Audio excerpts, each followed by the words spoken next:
الحمد لله نحمده ونستعينه ونستغفره ونؤمن به ونتوكل عليه ونعوذ بالله من شرور أنفسنا ومن سيئات أعمالنا من يهده الله فلا مضل له ومن يضلله فلا هادي له ونشهد أن لا إله إلا الله وحده لا شريك له ونشهد أن سيدنا ومولانا محمدا عبده ورسوله صلى الله عليه وعلى آله وأصحابه وأزواجه وذرياته وسلم تسليما كثيرا أما بعد فقد قال النبي صلى الله عليه وسلم ألا إن في الجسد لمضغة إذا صلحت صلح الجسد كله وإذا فسدت فسد الجسد كله ألا وهي القلب أو كما قال صلى الله عليه وسلم. بزرگان محترم، عزیزو، دوستو، بھائیو، آج کا یہ اجلاس اصلاحی اجلاس کے عنوان پر بلایا گیا ہے. اسلام کا مطلب ہے اپنے ظاہر اور باطن کو سنوارنا اور بنانا. یہ بات ہم سب جانتے ہیں کہ اللہ تعالیٰ نے انسان کو دو چیزیں دی ہیں. ایک ہے اس کا جسم اور ایک ہے اس کی روح. روح اصل ہے اور جسم اس کے لیے ایک سواری کی طرح ہے. اگر انسان کے اندر روح باقی ہے تو اس کو زندہ شمار کیا جاتا ہے. اس کے اندر سے روح نکل جائے تو اس کو مردہ سمجھا جاتا ہے. اور جب تک انسان کے اندر روح موجود ہوتی ہے اس کے ساتھ ہمارا رشتہ باقی رہتا ہے. ہم اسے اپنے ساتھ بٹھاتے ہیں، اس سے بات چیت کرتے، اس کے ساتھ کھاتے اور پیتے اور مختلف مواقع پر اس سے کام لیتے ہیں، اس کے کام بناتے ہیں. یہ سب کچھ چلتا رہتا ہے. لیکن اندر سے روح نکل جائے تو روح نکلنے کے بعد ہر آدمی اس سے اپنے تعلق کو ختم کر لیتا ہے. یہاں تک کہ بیوی سمجھتی ہے کہ اب یہ میرے سے جدا ہو گیا. بچے سمجھتے ہیں کہ میرے سے الگ ہو گیا، اب یہ دنیا میں رہنے کے قابل نہیں. نہ ہم اس سے بات چیت کر سکتے ہیں، نہ اس سے کوئی لین دین کر سکتے ہیں، نہ اس کی خدمت کر سکتے ہیں، نہ اس سے ہم خدمت لے سکتے ہیں. اب تو بس اس کو دنیا سے لے جانا ہے اور کہیں قبرستان کے اندر دفن کر دینا. تمام کے تمام رشتہ دار، بچے، بیوی، تمام تعلق والے دل کو گھٹ کر لیتے ہیں اور لے جا کر اس کو دفن کر دیتے ہیں. یہ بات اس کو سمجھنے کے لیے کافی ہے کہ انسان کی جو اصل چیز ہے وہ روح ہے، اس کا اندرون ہے.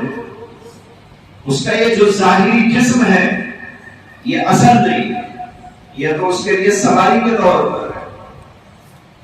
اسی لیے ایک حدیث میں آتا ہے کہ نبی اکرم صلی اللہ علیہ وسلم نے فرمایا ان اللہ لا ينظر الى صورکم واشکالکم ولكن ينظر الى قلوبکم ونیاتکم.